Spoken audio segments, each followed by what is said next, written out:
नमस्कार दोस्तों, आपका मेरे चैनल पर स्वागत है। दोस्तों, जैसा कि आप जानते हो, मैं आपके लिए नई नई न्यूज जो भी आती है, पता लगती है, वो आपके साथ शेयर करता हूँ।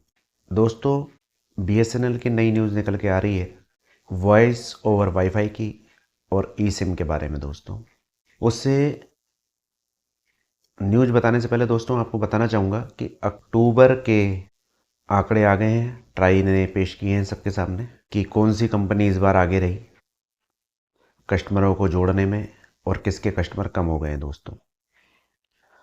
दोस्तों, जो शुरुआत हुई थी रेट बढ़ने की जुलाई से, जियो ने सोचा मैं सेकेंडरी सिम से प्राइमरी सिम बन गया हूँ। लोग जियो का नंबर इसलिए रखते थे सिर्फ नेट चलाने के लिए, और एक कॉल करने के लिए अलग नंबर हुआ करता था लोगों का। धीरे धीरे लोगों की जेब पर इसने ऐसा कब्जा किया, ये सोचने चाय बन गया हूँ जिसकी लोगों को आदत लग चुकी है अब। दोस्तों, जियो का ये सपना इस बार फिर टूट गया है। लोगों ने एक आंधी से निकल गई बहिष्कार करने की। दोस्तों, जियो का बहिष्कार करने की एक आंधी सी चालू हो गई है। दोस्तों, अक्टूबर के महीने में 37,60,000 कस्टमर ने जियो को टाटा बाय बाय कह दिया। ऐसा इन्होंने सोचा भी नहीं होगा कि हमें ये परिणाम देखने को मिलेगा लोगों की जेब काटने का। जो इन्होंने पैसे बढ़ाने की शुरुआत की थी, और वो तीनों कंपनियों ने बढ़ा दिए थे। तो दोस्तों, जियो को दोबारा से मुंह की खाने पड़ी है। 37,60,000 कस्टमर ने इन्हें नमस्ते बोल दिया है कि आप अपनी दुकान संभालिए, हम दूसरी कंपनियों में जा रहे हैं। गए तो दोस्तों वैसे तीनों कंपनियों के थे कस्टमर, वोडा के भी गए थे, एयरटेल के भी गए थे, लेकिन अक्टूबर के महीने में एयरटेल को फ़ायदा होता हुआ दिख रहा है। दोस्तों, ये कह सकते हैं कि बीएसएनएल का जो नेटवर्क नहीं आ रहा है अभी, 4G चालू नहीं हुआ, और लोगों ने अपनी प्राइमरी सिम को भी पोर्ट करा लिया था। जैसा कि मैंने बोला था कि दोस्तों आपसे कि आप अपना सिम पोर्ट तो करा रहे हो बीएसएनएल में, लेकिन अपना सेकेंडरी सिम कराओ, क्योंकि अभी एकदम से चालू होगा नहीं 4G। आप अपना मेन नंबर ही करा लोगे तो फिर आपको नेट चलाने में दिक्कत हो सकती है। तो दोस्तों, लोगों ने अपना प्राइमरी नंबर करा लिया था, सेकेंडरी नंबर कराना चाहिए था, लेकिन कोई बात नहीं दोस्तों। उनमें से बहुत सारे लोगों की वापसी हो गई, क्योंकि दो दो सिम होती है तो लोगों ने एक नंबर दोबारा से पोर्ट करा लिया है, और एयरटेल के कस्टमर दोस्तों दोबारा से बढ़ गए हैं। अक्टूबर के महीने में 19 लाख कस्टमरों का फ़ायदा हुआ है दोस्तों एयरटेल को। इनकी घर वापसी हो गई है। जो चले गए थे किसी कारण से इसको छोड़ करके, तो वो वापस आ गए हैं दोस्तों, और अभी इंतज़ार कर रहे हैं कि दोबारा से बीएसएनएल के अंदर जाएंगे, लेकिन 4G चालू हो जाए या 5G चालू हो जाए तब तक। तो मैं आपसे दोस्तों यही कहना चाहूँगा कि आप भी एक बार जल्दबाजी में कोई निर्णय ना लें। आपके पास जो एक्स्ट्रा सिम पड़ी हुई है ना, उसको कराइए आप सेकेंडरी सिम को। अभी थोड़ा सा जेब पे एकदम से वो मत डालिए बर्डन सा, कि दोनों वो खाली खाली फ्री फ्री महसूस हो आपको, ऐसा नहीं। अभी सिर्फ हल्का सा वो करिए, क्योंकि नेट तो आपको चलाना ही पड़ेगा, क्योंकि आदत हमें लग चुकी है व्हाट्सअप चलाने की, सुबह के टाइम में राम राम भेजने की, गुड मॉर्निंग बोलने की, तो ज़रूरी पड़ता है। और कई जगहों पर अभी 4G ढंग से चालू नहीं हुआ दोस्तों। दोस्तों, ये खुशखबरी थी आपके लिए कि ये जो कंपनियां अपनी मनमर्जी से लोगों की जेब काट रही थी, दोबारा से जो महीने के परिणाम आए हैं, नवंबर महीने के, अक्टूबर महीने के, दोबारा से जो अक्टूबर महीने के परिणाम आए हैं, उसमें जो रिजल्ट आया है दोस्तों, इन लोगों को मुंह की खानी पड़ रही है कंपनियों को।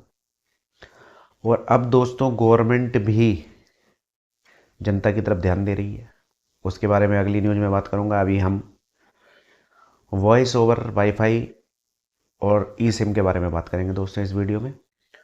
दोस्तों, जैसा कि आप अभी जानते होंगे, 2-3 दिन पहले ही एक्स प्लेटफॉर्म पे, जैसे ट्विटर बोलते हैं, ट्विटर था पहले, नाम उसका एक्स हो गया है। तो उसके ऊपर बीएसएनएल ने हैशटैग चलाया था जिसमें जनता जो है उनसे डायरेक्ट बात कर सकती थी। इस तरह का एक दिन उन्होंने निकाला था बात करने के लिए, जिसका हैशटैग था हैशटैग आस्क बीएसएनएल। तो लोगों ने सवाल पूछे थे और उन्होंने जवाब दिया था बीएसएनएल के अधिकारियों ने। तो उन्होंने बताया था दोस्तों कि बहुत ही जल्द ई सिम वाली सर्विस भी चालू होने वाली है और वॉइस ओवर वाईफाई भी चालू होने वाला है, और वॉइस ओवर वाईफाई पर काम चल रहा है दोस्तों। वॉइस ओवर वाईफाई क्या होता है, जिन लोगों को नहीं पता उन्हें बताना चाहता हूं दोस्तों, कि जैसा आप लोग शिकायत करते हो कि नेटवर्क नहीं आता है बीएसएनएल का, तो दोस्तों अगर आपके यहाँ पे बीएसएनएल का नेटवर्क नहीं आ रहा है तो आप वॉइस ओवर वाईफाई ऑन हो जाता है। अब अगर आपके फ़ोन में, तो आप वाईफाई से कॉलिंग कर सकते हो। जैसे आपके घर में वाईफाई लगा हुआ है तो ऑटोमेटिक कॉल वाईफाई से चली जाएगी आपकी, और ऑटोमेटिक रिसीव भी हो जाएगी। आपकी कोई कल कॉल करता है तो आप रिसीव कर सकते हो। वाईफाई पर चलेगा आपका टोटल नेटवर्क की ज़रूरत नहीं होती दोस्तों, इसमें वाईफाई ही एक नेटवर्क बन जाता है।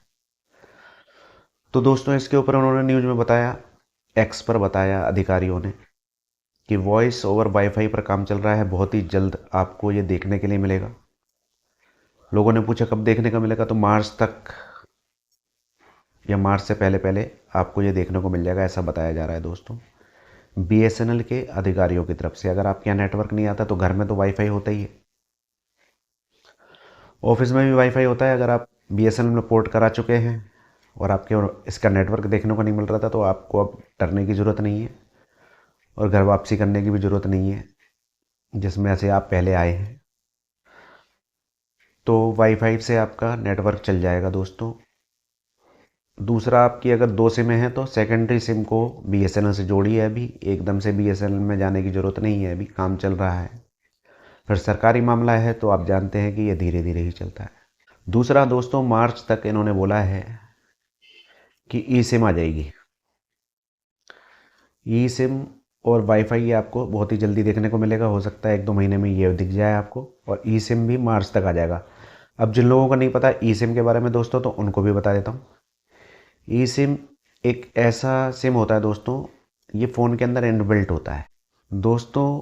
जो कई कंपनियां हैं जो ई सिम की सेवाएं प्रोवाइड करवाती हैं, यानी कि उसके अंदर ऑटोमेटिक ई सिम लगी हुई आती है। जैसे सैमसंग के जो महंगे वाले स्मार्टफोन हैं उसमें,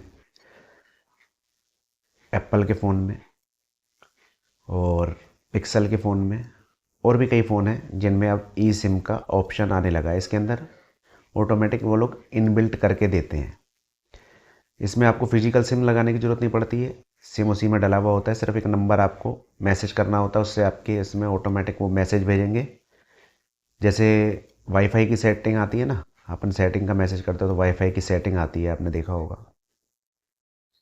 उसी तरह से ई सिम की सेटिंग आती है, वो उसमें ऑटोमेटिक हो जाती है। कमांड देनी होती है सिर्फ, ओके, और वो करना पड़ता है नंबर डाल के। जो नंबर तो हम बताते हैं ना, तो वो देते हैं। तो ई सिम एक्टिवेट हो जाती है फ़ोन में ही, और फिजिकल की ज़रूरत नहीं होती। इसके बहुत सारे फ़ायदे होते हैं दोस्तों, जैसे कि कोई फ़ोन चोरी कर लेता है तो अक्सर आपने देखा होगा वो सिम निकाल के फेंक देते हैं सबसे पहले, तो इसमें सिम निकाल ही नहीं पाएगा। सिम आपकी लोकेशन ट्रेस करती रहेगी, फ़ोन चोरी होते हैं मिल जाते हैं, ऐसा बताया जाता है, और काफ़ी सारे फ़ायदे हैं इसमें। तो ई सिम की भी जो सर्विस है दोस्तों, 2025 जो अगला आने वाला है, कुछ ही दिन बचे हैं, उसमें मार्च तक आपको ई सिम की सर्विस देखने मिल जाएगी, और 1-2 महीने में ही आपको वॉइस ओवर वाईफाई भी देखने को मिल जाएगा दोस्तों। ये एक्स पर बीएसएनएल के अधिकारियों ने बताया, हैशटैग चला था आस्क बीएसएनएल उस पर।